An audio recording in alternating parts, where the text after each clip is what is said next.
welcome. I thank you all for being here. A little bit of a journey to get here considering the wonderful energy that's outside. So I am very happy to see you all here at On and Off the Wall. I would like to, first of all, we'll have a few introductions. And I'd like to introduce Felton Thomas, Jr., Executive Director and CEO of Cleveland Public Library.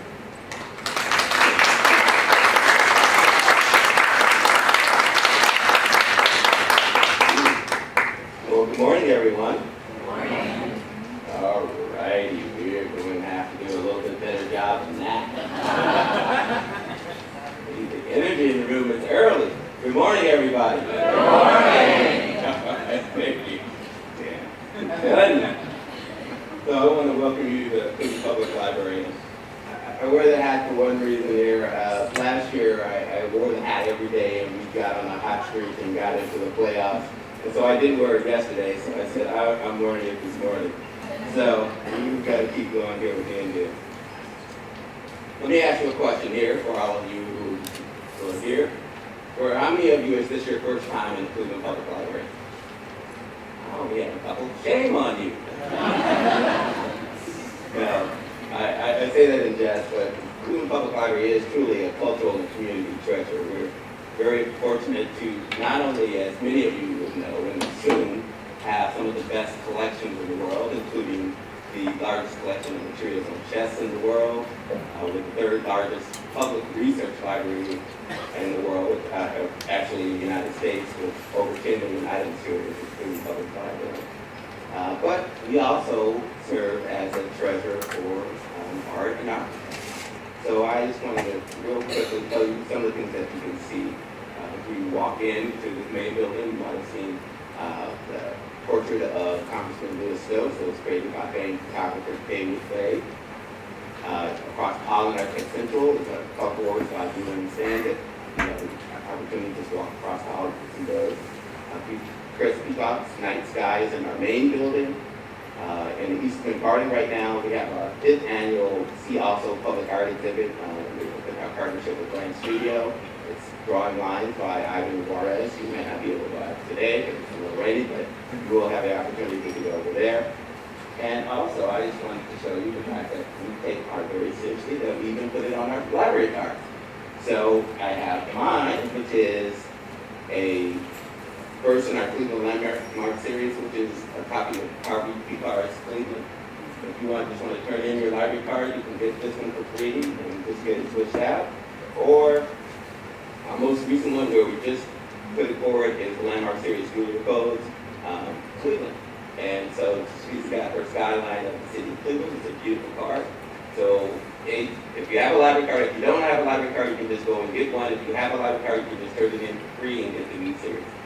With that, I just want to welcome you and thank our friends at ArtNEO, John and Serena, for coming here and looking at us as an opportunity to be a host for this exhibit, this program. So thank you very much, and hope to see you today.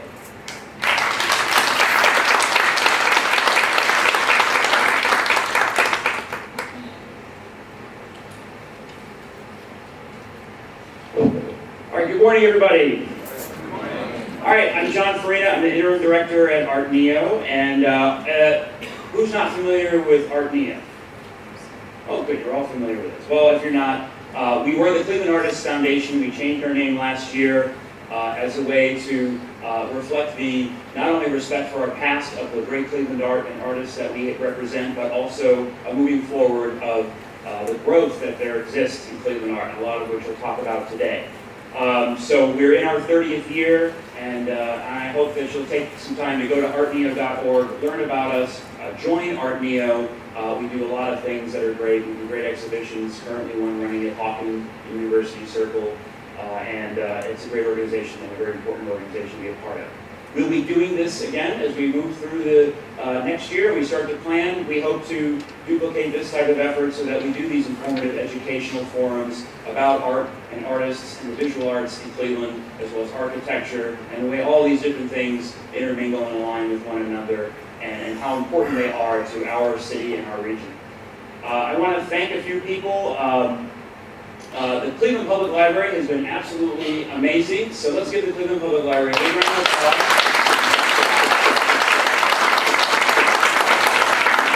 They've really done so much to help make this happen, and we've never been able to pull this off without them, especially Pam Iredon, who's really helped make this happen. So thank you, Pam. The City Club of Cleveland and the Collective Arts Network Journal, also known as the CAN Journal, also been great partners, so let's give it up for our partners there.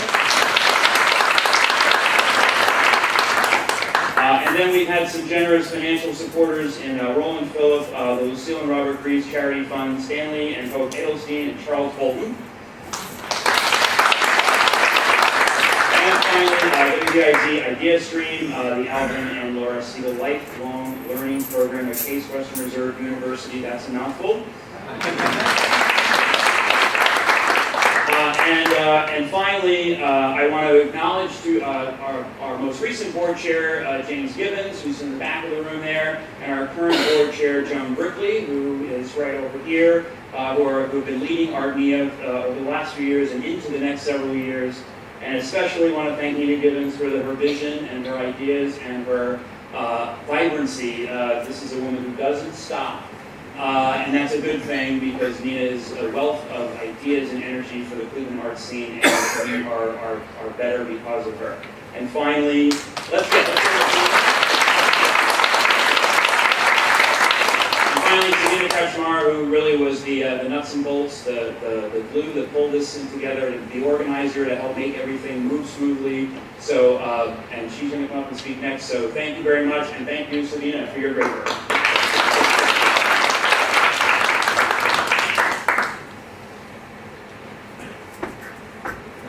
Well, thank you. And speaking of nuts and bolts, first of all, if you'd like to be on a mailing list to know more about ArtNEO, its programs, and future topics relating to this kind of, to the arts in Northeast Ohio since 2000, please sign the sign-up sheets that are in the lobby. Also, we ask that you fill out an evaluation form. It gives us more information about what you think of this event and how we can do things better in the future. I also want to say that for anyone looking and studying regional art, Cleveland Public Library, as you have already heard, is a great resource. And there will be opportunities to tour the art in Cleveland Public Library this afternoon. From 1 to 3, Bruce and Pam will be on Special Collections, 3rd floor. There's an exhibit up there, as a matter of fact, A Great Joy, the Women's Art Club of Cleveland, 1912 to 2006, including many local artists. There's always art on display in the Special Collections room. And in addition, there is this fabulous guide, this blue guide, Cleveland Public Art, tells you all about the art on view and in collections in the Cleveland Public Library. And so, again, I invite you to really take this opportunity to see what the library has to offer. Thank you all for your patience in starting late. We're going to try to keep on schedule throughout the rest of the day as best as we can, and maybe during the breaks even make up a little bit of time. So thank you all for coming, and Nina Gibbons will also now say a few.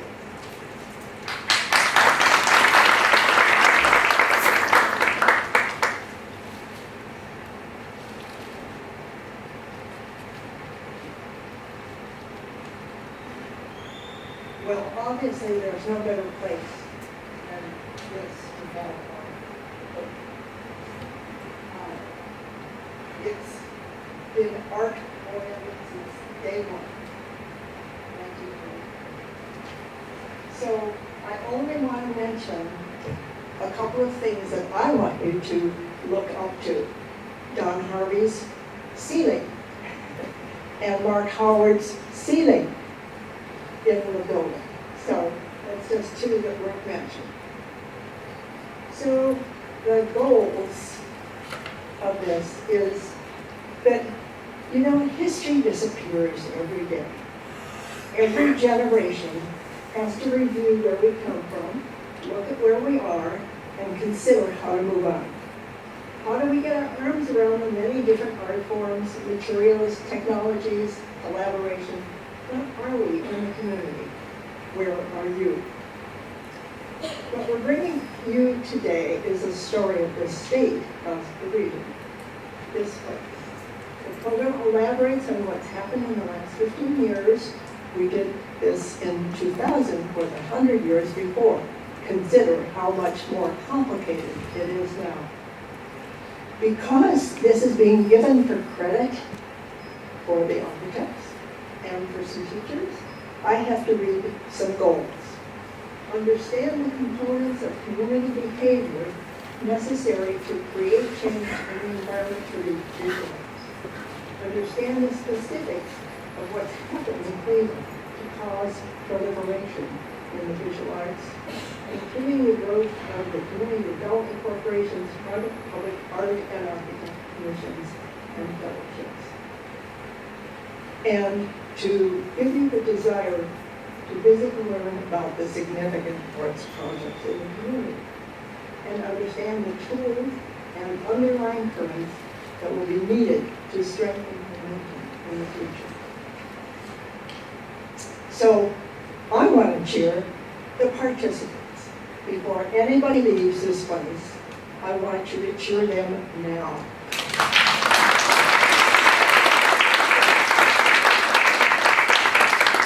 They've all been so generous with their time, advice, and expertise. It's so much easier when the discussions are focused. We're all searching for ways to use what we have in the best, most effective way. This is a beginning. There's always need to be honest in our exchange so that we can work together. The morning is divided into 3 sessions with a short break as you heard. We want you to be able to ask questions. The complete bios are in your program. They will be on our website. They can be downloaded. And later, this whole thing will be on YouTube. Session 1. It's about using visual arts terms. We use them to start. What's the way in which we prepare the ground? We begin by looking at how this area got to this point. Then, what is the landscape? The broad picture through the prologue, keynote speeches. Then, after the break, session 2, we'll talk about the structures that have caused change and what's been the impact. And finally, session 3, what are the issues for the artists, collectors, and art lovers? It all leads to whatever we will discuss next in our future forums. So, I want to introduce the people involved in session 1, because I'm going to do this in a very short way so that we can get on with what is needed to be said. Dan Moultrie shares his special expertise as he moderates 2 of our panels today. Anybody that's listened to his prize-winning programs on Morning Edition, been in the audience for any number of civic discussion, or heard the recent weekly City Club programs will know who Dan Moultrie is. He is so much more, though, and we're very lucky to have him today. Barbara Robinson, who is talking about her experience in the history of what's going on. Success always takes people. That's the only way things really happen. She has been part of the success of Ohio, of Cleveland, and she works behind the scenes all over the country. She is the perfect person to open our events today. She's been the advisor, though, to ArtNEO for 30 years, so we celebrate. Kathleen Cervini. Well, anyone who's been in the business of the arts here knows Kathleen from her important work at the Cleveland Foundation. But what they may not know is that she's started as a ceramic artist, had Kenneth Bates as a teacher, and among other things, is devoted to libraries, and is a community person to the core. She has been and is now the poet laureate of Cleveland Heights. The impact of her advice and counsel has affected all of us, whether we know it or not. So on with the first panel.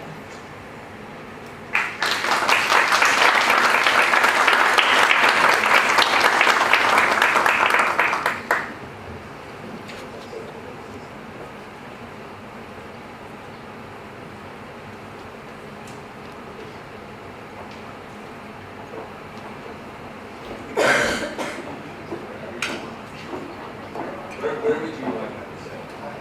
Middle? Middle, okay, in the middle. Okay.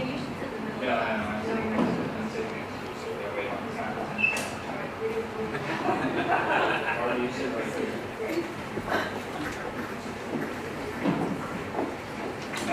So the way this is going to work, both Barbara and Kathleen have done us the honor of preparing a few remarks to help set the stage and help us understand the broader context of where we are and how we got where we are. Barbara's going to go first, Kathleen is going to follow. I'll have a few questions, but after they've done their remarks, if any of you have any questions, there are microphones on either side. We ask that you use the microphones, even though you could just shout out your question, but if you actually use the microphones, then it will be on the record, and it will make it very easily into the YouTube recording.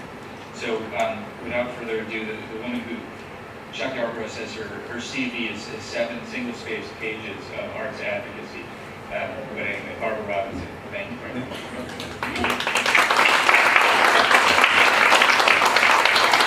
Thank you, Dan. Is this on? I think we're good. We're told that we're doing their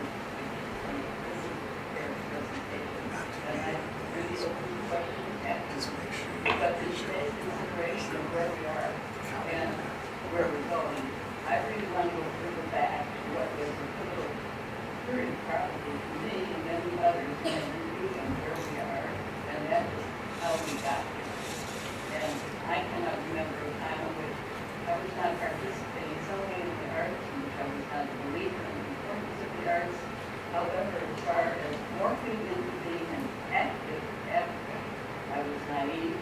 I was a non-practitioner until I became involved in the public sector of the public arts. I was actively really pushed into the field in 1989 when Jesse Helms, senator from North Carolina, took as a platform for his political ambitions and advancement a proposal to eliminate the National Endowment for the Arts and by preventing its federal funding. This denial of funding was based on 2 assumptions: a personal prejudice, I believe, regarding the awarding of recent grants by a native community to artists who would be considered as indecent, unworthy of public funding. Feelings attributed by many to personal issues of Jesse Helms of race and sexuality. The second major influence on his choice of battleground was his perception of the national arts community as one that would have little impact or ability to obstruct because it was widely dispersed, politically inactive, and unorganized. The NEA couldn't lobby for itself. However, the challenge of a response was taken up by the National Assembly of States Arts Agencies, the Washington-based service organization for all states arts agencies in the 50 states and territories. NASA, as it is called, and as I will continue to call it, took up the challenge starting with an analysis of NAA's funding authority. This was the U.S. Congress. Elected by votes and financial contributions from state constituencies on the premise that when elected, these representatives were expected to represent those people and publics in their states and decision-making processes in Washington. At that time, as chair of NASA, along with our advocacy committee chair, Tom Schroeder, who's here today, at that time, he was on my board as director of the Indiana States Arts Commission. We enlisted to organize a process in which we targeted regional meetings of the state's arts agencies across the country to motivate their members to reach their elected federal officials to defeat Densky Helms' proposal, if for no other reason than to safeguard for them a source of federal funding flowing into their states.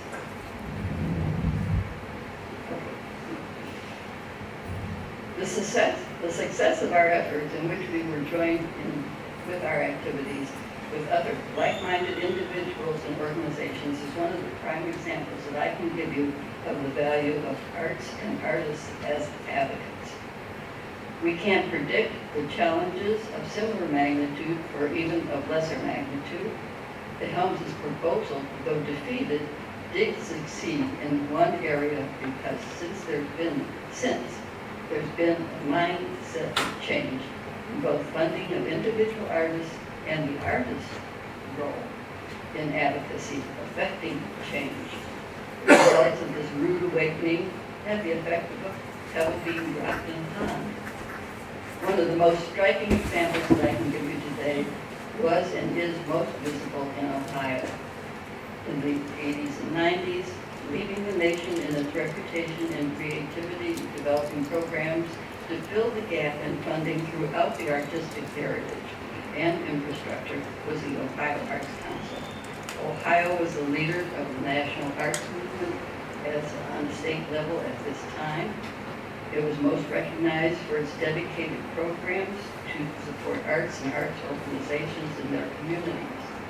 And through our states, the Arts Council became the first to dedicate programs to fund substantial individual artists, programs to support arts and arts organizations that were similarly, at that point, not included in many states and probably none, as far as my records show, to regard minority artists and minority-operated organizations. It also, on the first floor of the state office building, had an OAC-run Rife Gallery, which was opened at this particular period and still operates to showcase the work of Ohio artists.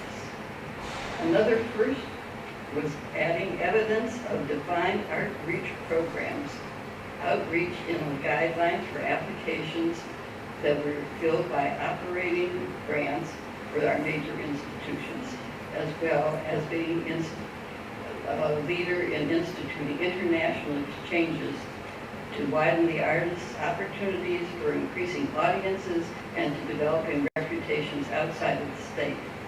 There even was a how-to book which was published by the Ohio Arts Council, which encouraged other states' arts councils to enter into this particular type of exchange. There were other things that resonate today that happened during that period and because of the Jesse Helms proposal's defeat, which I will point out before going into advocacy per se. And these resonate in many ways here in Cleveland. Initiatives undertaken by CPAC, the Cleveland Foundation, Cleveland Arts Prize, by the Cuyahoga County funding voted by U.S. citizens of the county, even Playhouse Square, spaces, similar sorts of initiatives, all very, very, very, but they were activated during this particular period and it still exists. Now, NEA was saved with the immediate goal being reached through advocacy. As I mentioned, the challenges of the future are hard to predict, but not the continuing role of artists in advocacy. The word advocacy, I think, can be parsed by saying it's ad and voce. Voce is the voice of the artist, such as you. It's in your work itself, the expression of needs, values, sensitivity, perception, whether it's individually internal or externally oriented. Ad addresses the community, which also has needs, values, goals, and where the artist must and should move with mutual respect and understanding alongside whatever voices exist to move together into the future, a future where you want to be. In order for this to happen, it means not only giving voice, but also listening to the voice of the public and to join in the discussion of the issues. It demands that the artists and the art not be insular, but participate, to be active where decisions are being made, whether it be through membership in PTOs, CDCs, urban planning, foundations, community planning, building authorities, you name it, there are many, many more areas. Advocacy to me is value and belief, but it's based with a strategy that is goal-oriented. And the success is measured by a mutual goal being reached through mutual understanding, engagement as to where you have to be in order to where you want to be. This also applies to relationships with potential funders, who are today increasingly concerned with finding solutions to societal problems. It's not touchy-feely, it's real politics. So advocacy in the sense is not everyone's cup of tea, but I bring it before you to look at today's presentations and to think of where they are or where they would have been without some bodies making some other outside bodies advocates for the inclusion of arts and artists, and then thinking about what needs to be considered in light of changing for the future. Artists must be advocates on their own behalf, and in today's society, don't count on anyone else to do it for you. You can do it best. Thank you so much, Barbara.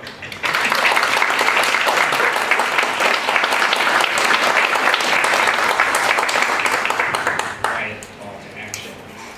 Kathleen, we're looking forward to hearing from you. And then remember, as soon as Kathleen is done, we'll welcome your questions. I can ask questions all day long. I'll certainly fill any breaches, but we're here for you. So. Great, thank you, Dan. Thanks to the library, to City Club, to ArtNEO, and to Nita Gibbons in particular for really poking us all to to be involved in this, in what I think is a great opportunity. And I want to say how pleased I am to share this duty with Barbara, to whom, as maybe you got a little bit of a sense, to whom every artist, every arts institution in this city, in this state, and the country owes more than we can ever repay. So I'm really pleased to be here with Barbara.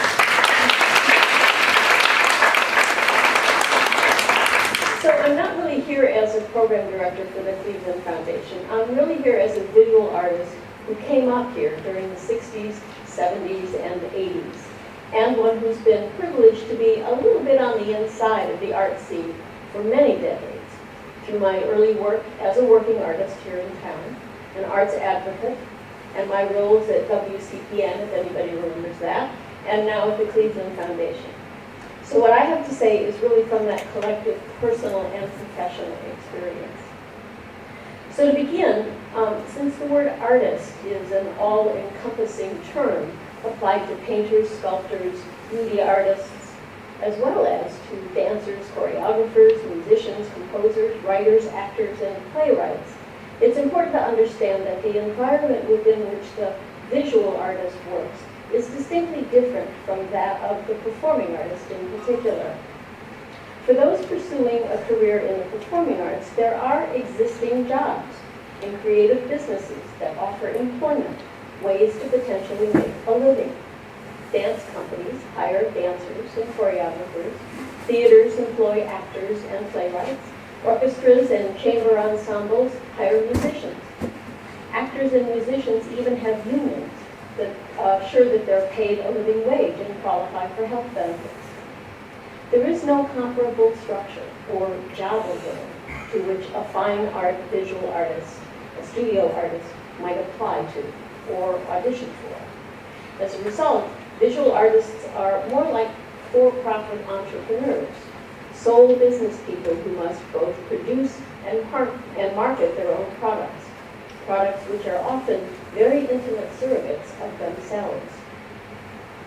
Visual artists have always done for themselves here in Cleveland, which is an admirable and a very productive thing for many.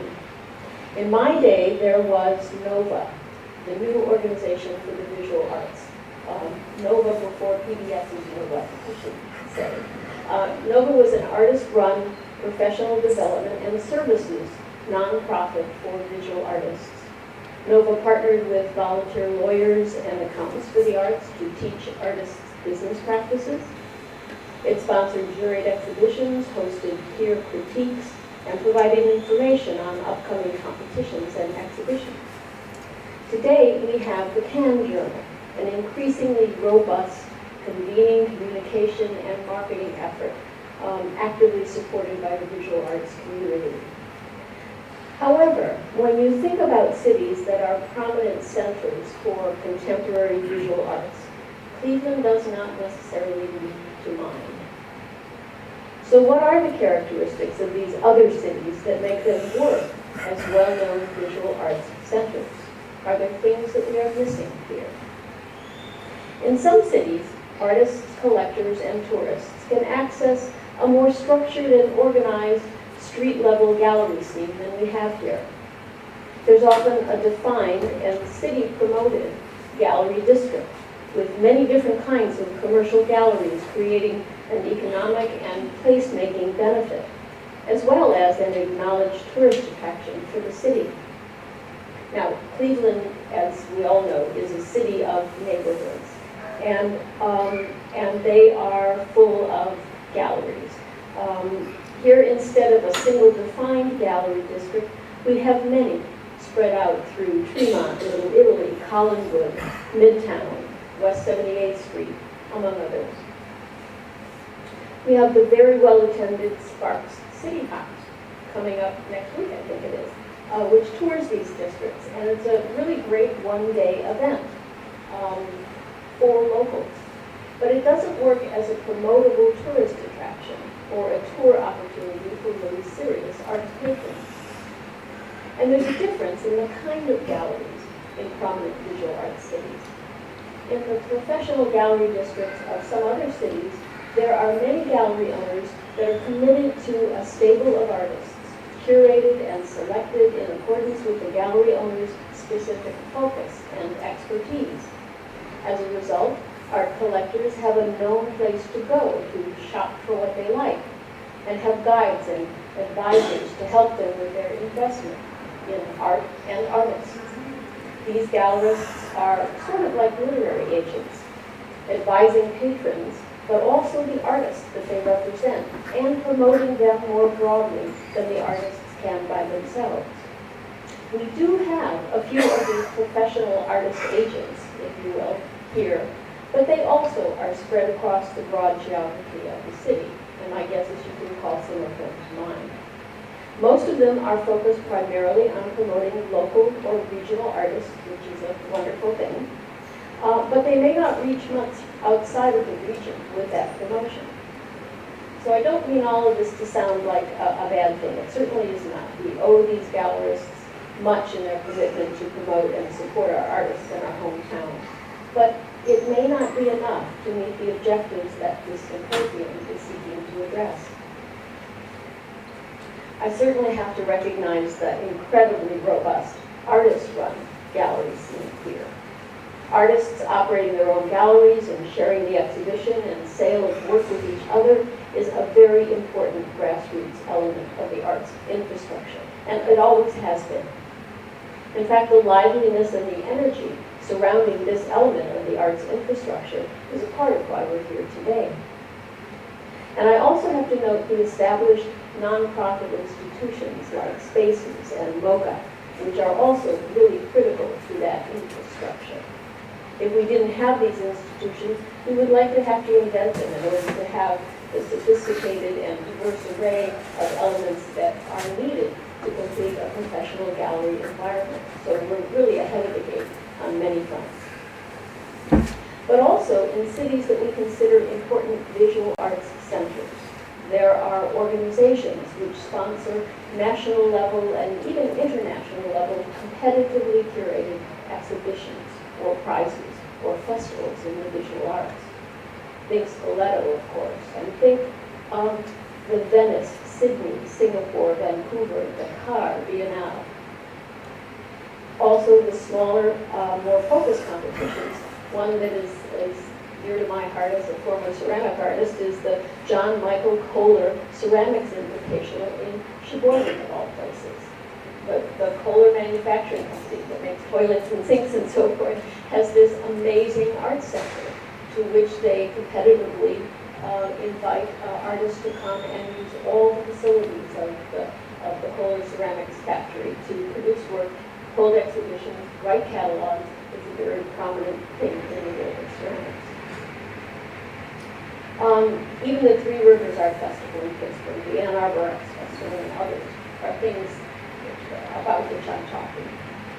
These kinds of activities provide the individual artist with a high-profile showcase that can do much to get their work out and known by potential collectors outside of the city.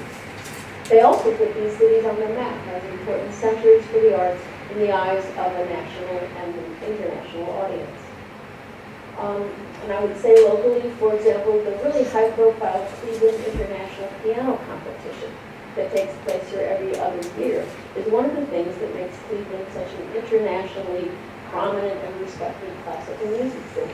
And our International Film Festival has put us on the map in that medium. I was talking with someone recently and was asked about how Cleveland is trending in terms of our number of visual artists. Are we losing or are we attracting them? I really could only speculate since there's really not been a study of this particular question so far as I know. But it did get me to thinking about what might affect such a trend. On the plus side, a study from quite a few years ago actually showed how Cleveland ranked at the top among American cities in terms of affordable and livable housing and studio space. The zoning changes downtown that the Community Partnership for Arts and Culture was able to effect a number of years ago, creating artist-led workspace, which didn't exist here before, has added to this asset, as well as the recent home ownership program that CPAC developed in the Collingwood neighborhood, which in fact has attracted a number of artists here from other cities. We also have one of the most prominent private art colleges in the country, in the Cleveland Institute of Art. A definite asset that attracts young artists here to study. And CIA's long-standing industrial design program, medical illustration program, which are unique in their success, and the growing emphasis there on digital and media arts is also attracting students from far and wide. But on the minus side, and this was true when I was coming up, as it still is, without a program that offers a terminal degree, many fine artists leave Cleveland to seek that degree elsewhere. And without a strong commercial gallery scene here, Cleveland collectors still go to New York and Chicago to buy art. And some students, as well as some of our established artists, move away to be a part of the gallery scene in other cities as well. You may argue with some of what I've said and what I'm saying, and I hope you do, but these are some of the things that I see as missing if Cleveland aims to be a robust, supportive, visual arts center that is recognized as such, which provides the full range of opportunities for local artists and which attracts both artists and recognition from the outside. All that being said, we really must feel very good that our visual arts industry has already assembled and put in place many, many parts of a highly functioning machine. But this symposium was called not just to look at where we've come in the past 15 years, but also to explore how we might make that machine, if you will, run better and more effectively in the future. And I would suggest, not just for the artists in the community, but for the continued forward advancement of Cleveland itself. So thank you for your attention. I hope these comments have added something useful to the day, to the day's conversation ahead. We've certainly given us a useful starting place, for sure. Again, there are microphones on.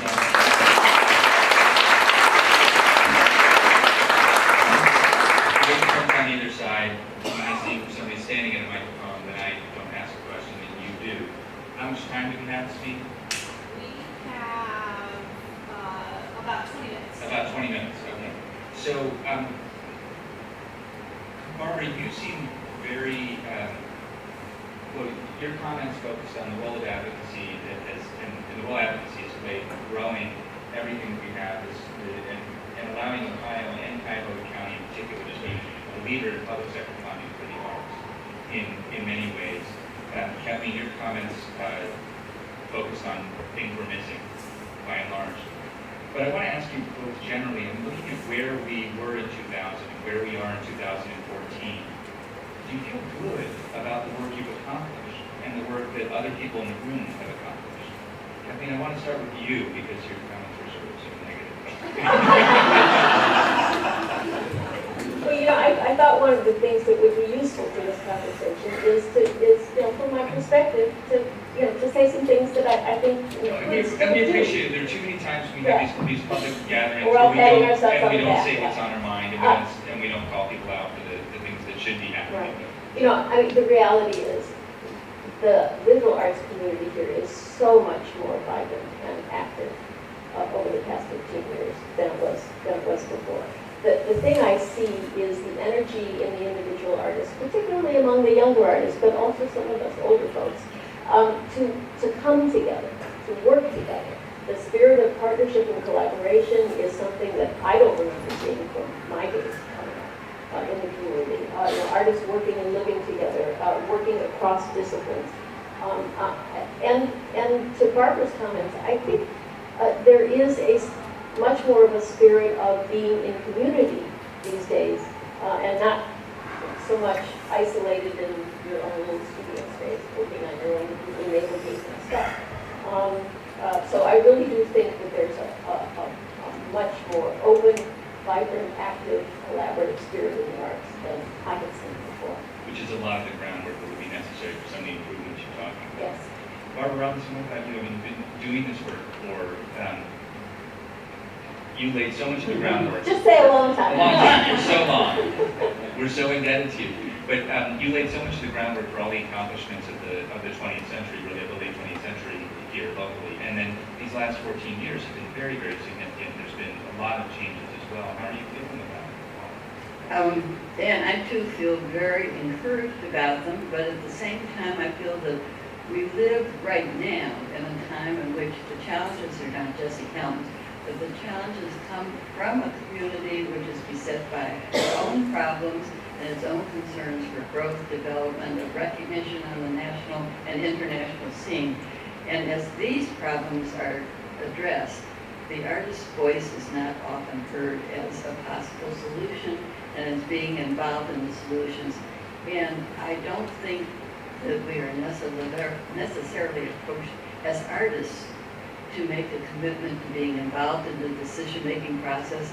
And what I'm urging is that you join some of the organizations with the decision-making points as an artist, not as somebody who's carrying a flag and protesting loudly, but somebody who wants to be understood, who wants to understand the problems that have to be dealt with, and understand the commitment that artists can make towards progress by joining together, and have it recognized as a very strong force. Because if you talk about the infrastructure here in Cleveland, it's very deep.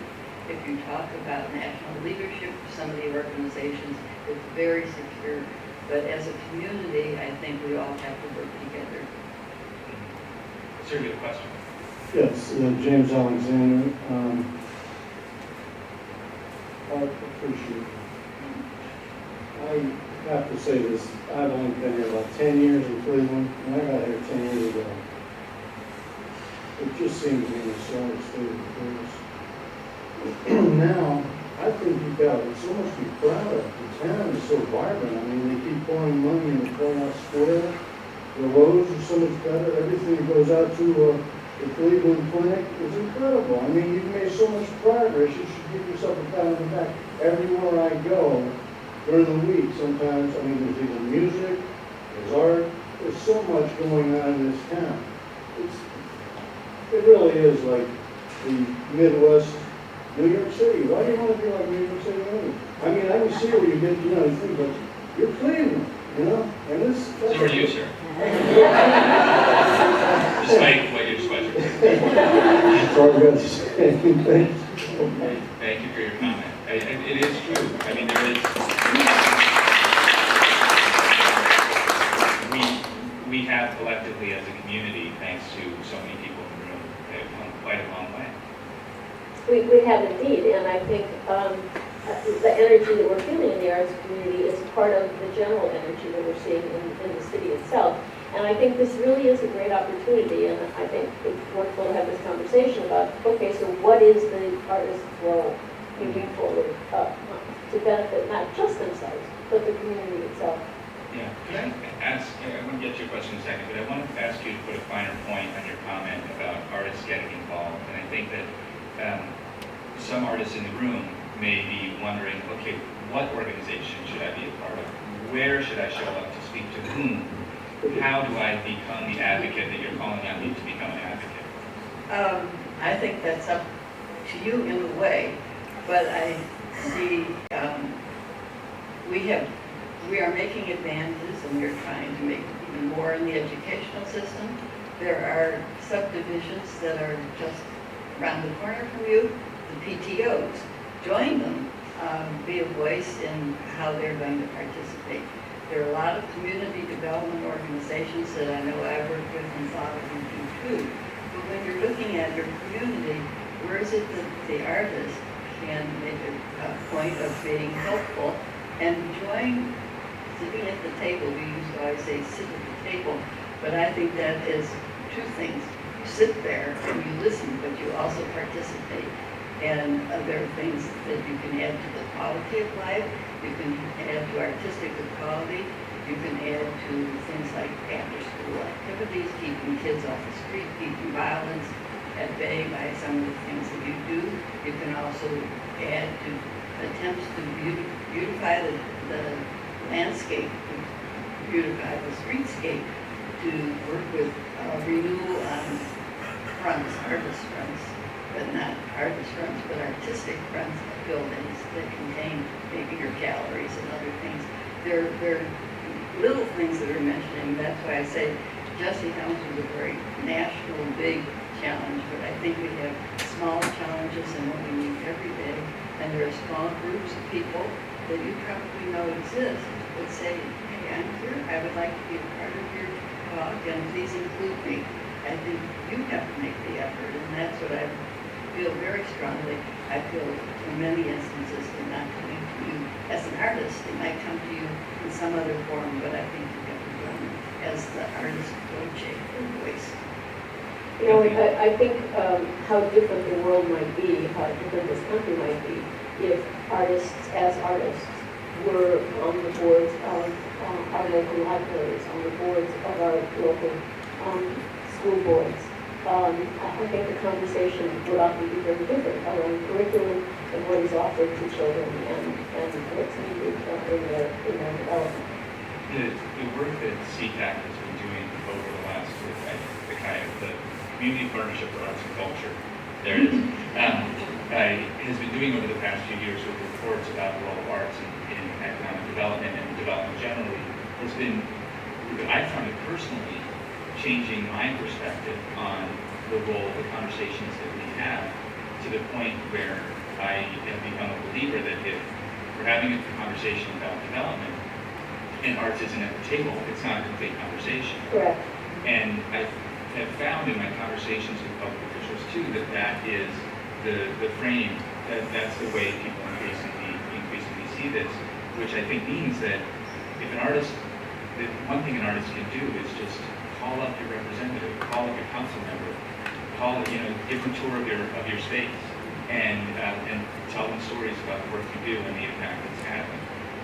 Your state representatives, your state senators, and so forth. And I think that I don't know. That's my 2 cents. I'm supposed to ask questions. Wait. I just want to say one more thing. I mean, Playhouse Square would not exist if it weren't for artists moving in, squatting there, showing how important that part of town is. The warehouse district would not be what it is if Spaces hadn't moved itself there and attracted restaurants and musicians and so forth, so that developers came in. We could look at Gordon Square, we could look at what's happening. The artists have been the instigator for. The unfortunate thing is that they then drop back and don't stay engaged necessarily with politics, be it capital P or small p politics in those areas. And I think that's part of it, what Barbara's motive. Next question. Kathleen, I may be talking fast. I was struck by what you said about us not having a national or internationally recognized arts festival here or art show. And I just wondered if each of you might speculate a little bit about how such an event could get started, what institutions and what the focus might be and where the funding could come from, because it seems like it would be hard to move all the galleries of Cleveland to one location, but you can start an art show, and I just would love to hear any ideas you might have about it. There was, I mean, I don't know where it stands now, but there was a conversation happening about a year or two ago about the idea of being on here. Right, the conversation took place with a very limited group of participants, and it always ends up with money, and it always ends up with people not really knowing the elements that go into producing a festival. And I think I too was innocent in that regard, because I was in Columbus at the time that they started what is very successful as a Columbus Festival, which now attracts 600,000 people and involves all sorts of arts institutions and artists. You really, as with advocacy generally, you have to look through both, but you have to look at the basic elements that go into it. And it's bringing in the people who are going to be able to fund it, to be able to bring in the people who have a space for the festival where you want it to be, maybe not at Boston Mills, but if you want it in the city, you have to look at the space. You look at all sorts of things, including time of the year, schedule what goes in the city, and who's going to be involved. And again, involving some very strong voices from all those elements to get together and say, this is our goal, how do we bring them together? And it's not going to happen very quickly. I think the thing is that planning a festival is planned. Polito was in the works, if I understand it, with very, very basics for 10 to 12 years. This is Polito in the U.S. So you have to be patient, and you have to not drop out of the scene, but continue to look at the obstacles and say, this is how we can overcome it. You know, and I would also say that when you look at all those festivals around the world, either they're generally jointly sponsored by a corporate funding entity. So so there's a big advertising benefit. Even the Cleveland Foundation isn't going to pick up the tab on that. Yeah. No, and this is really very important. The city is a huge sponsor or the region is a huge sponsor of those events as well, and markets and promotes it, and the tourism bureau is involved in all of that. So I mean, that really is a big piece of the infrastructure that is needed. It can't happen just by artists alone. It can't happen only in the nonprofit community because there just aren't the resources for it. Well, please put your hat back on. We need a minute. Hi, my name is Bellamy Prince. Hi, Bellamy. Hi. So I wanted to actually combine a little bit of what both of you were saying, which is that I think one of the roles of arts organizations in Cleveland and then of the Ohio Arts Council in sort of advocating and CPAC and what they're actually doing too, is to help stem brain drain. And that's something that Zygo Press, which I'm a co-founder of, has been doing for the last 18 years. And so part of our functioning as an organization is to have interns and soon to have actual apprentices come in to assist with the organization, for these artists to come in and actually make their work at our organization, and to give them a sense of where advocacy comes from. So through all of those things, what's been happening is that not only are we retaining people in Cleveland, we're bringing people back to Cleveland. And we actually, last night I met a young woman who moved here, born in LA, went to Colorado College, and she's interning at Zygo. And she wants to say she's moving here. Hooray! Right? So, but that's not the first person who's done that. And so I feel like the organizations have a role potentially in really supporting the sort of seed of advocacy and the seed of strength to grow the community from people from all over the country, not just people who are from your own. But I agree also about the programs, the academic programs, that's also an issue. So it's sort of a call to arms to organizations to consider really growing and enhancing let me also thank you very much for the work you and the students I do, because it's a very important part of this.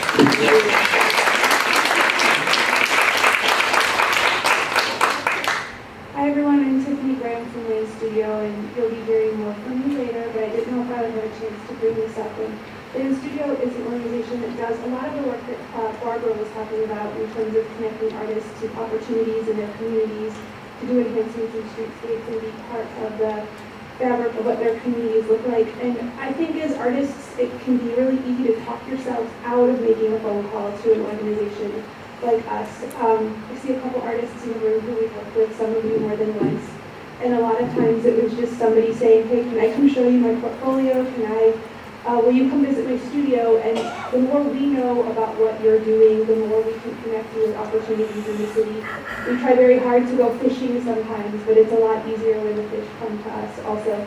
So I really strongly encourage you to contact Zygo or Lane Studio or Spaces or any of the other amazing arts organizations in the city who you would be interested in working with. And even if there's not an opportunity at that moment, a lot of times once you're kind of on these radars, there can be more opportunities. And I guess just make your voice heard, impose yourself a little bit into these institutions and organizations, and I hope that you will see that we're looking for you just as much as you might be looking for support from us. Tiffany, do you have a figure how much money in your annual budget goes through Land Studio into individual artists' hands for work that they're doing to enhance our communities? That's roughly? really a number that I wish I had in my back pocket, but I would say our organizational budget is about $3 million, but almost none of that is, most of our fees kind of stay in the community. Just this past year, we put almost $500,000 in the pockets of artists and framers simply through the Westin Hotel alone. We did about maybe 5 or 6 projects with the City of Cleveland's Center Art Program, and that's another average $10,000 a project in artist fees. So very quickly it adds up to probably close to $1 million, but I don't want to be held to that one. But it's a lot of money and there's a lot of opportunities, and our work is only as strong as the artists who we work with. And a lot of times we're like, who should we work on this with? We don't want to keep going back to the same artists that are comfortable all the time. So the more we know and the more you can say to your friends, hey, if you want to do this, just give us a call. We really do make a lot of time in our schedules to be able to get to know the artist community better, and it's always growing, and it's hard to stay up to date with it on our own, but I encourage you guys and your friends to reach back to us and show us what you're up to, and then we can say, oh, this seems like a great opportunity for so-and-so in this neighborhood. Thank you. I asked that question specifically to provide extra incentive to artists in the room. There's a lot But of I money think, involved in Tiffany, this. and you bring up a point with that question, and that we're talking about individual artists, but we can't leave out the institutions that make it possible for our individual artists to be employed in projects. And they are institutions such as LAM, but there are many others like them. So I think that to make yourselves available to those institutions is also up to you to say that I am interested in being on your roster or in your Rolodex or on your computer, whatever you want to be on. Well, that still works as well. Thank you, that brings me home. But anyway, not to sit back and say that, you know, I can be of value and I would like to be of value, and please include me in your considerations of the next project that you're going to work on. So it's a larger community, but it's also the arts institutions and the ones that employ artists. Good morning. Yes, my And name this is going to be our last question for this moment, but Felton, you will always get another chance to speak, I know. I'm Christine Hallis. I direct the School of Art at Kent State University. And I'd like to call to attention some of the things that we do there. We do offer the MFA in visual arts, and quite a number of our faculty have been members of Zygo Press and members of the Cleveland Prize and active residents of the Cleveland area. I moved back to Northeastern Ohio after a long period of working elsewhere about 11 years ago, and came for the first couple of years that I was here to a number of regional meetings to find out what was going on and how we could be more actively engaged. And the question that I just want to raise again, because the word region and Northeastern Ohio, both of those words have been brought up a couple times this morning, but how far does this community extend. I was telling someone this morning, I met with a prominent local critic some years ago who told me, oh, it's not very far from Kent to Cleveland, but it's very far from Cleveland to Kent. So we kind of got the message on that. And as a member of a faculty where lots of our students come from this area and lots of our students aspire to come to this area, we want to be part of this, but often we aren't. And so I want to expand our conversation, if possible, to include those areas nearby, Summit and Portage counties, for example, Lake County, where there's a lot of activity going on, but not always well integrated into those conversations. And I suppose the bottom line question is really how can we share resources? Because in higher education right now, there's not going to be more money from the traditional sources. So money for additional degree programs, even in private institutions, is going to be harder and harder to come by. We need to think of ways to synergize and share those resources. So that's an observation question. Thank you very much. So, your comment about the distances is one that many of us have heard often. We've heard about Oberlin as well. I think the challenge is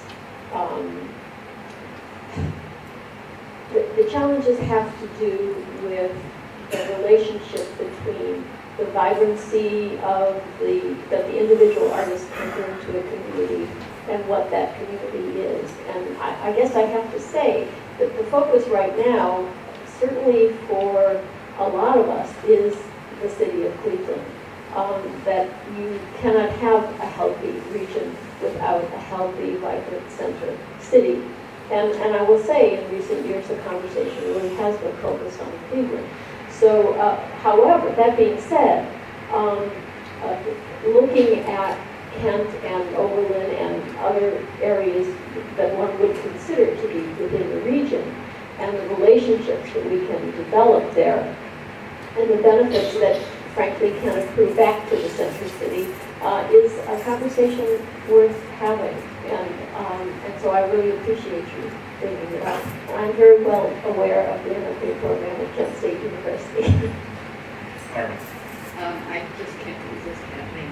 Okay. I think it's very appropriate to say when you define areas at this point, when we're talking about all arts and artists, we have to define Cleveland and move into Cuyahoga County and consider your role in considering the funding for Cuyahoga County by voting is extremely important. We will move out, and I agree that Cleveland is the metropolitan center, but another way that you can participate is to become a voter and to involve people who are interested in the arts and arts organizations and the infrastructure to go to the poll when there's a Cuyahoga County funding issue. Yes. I would also just like to add that I think the importance of personal relationships shouldn't be lost. That it's because there are individual relationships that, say, David Giffords has with Dave Lucas that brings him up here to participate in Brews and Pros, and that those relate and goes the other way too to Summit County, and so I think that that's really important. That staying in touch with people who are arts advocates or artists in both locations and nurturing those connections, just however they need to be nurtured, is probably one of the most effective things you can do. That's why I'm here.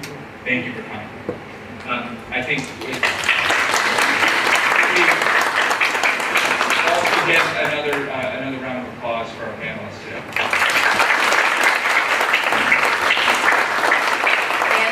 And for Dan. Thank you all so much. Let's take a brief break and reconvene at 10:40. There's more eats and drinks back over here. It's now in the auditorium, and restrooms are just out to your left. And we'll start with session 2 at 10:40. Thank you.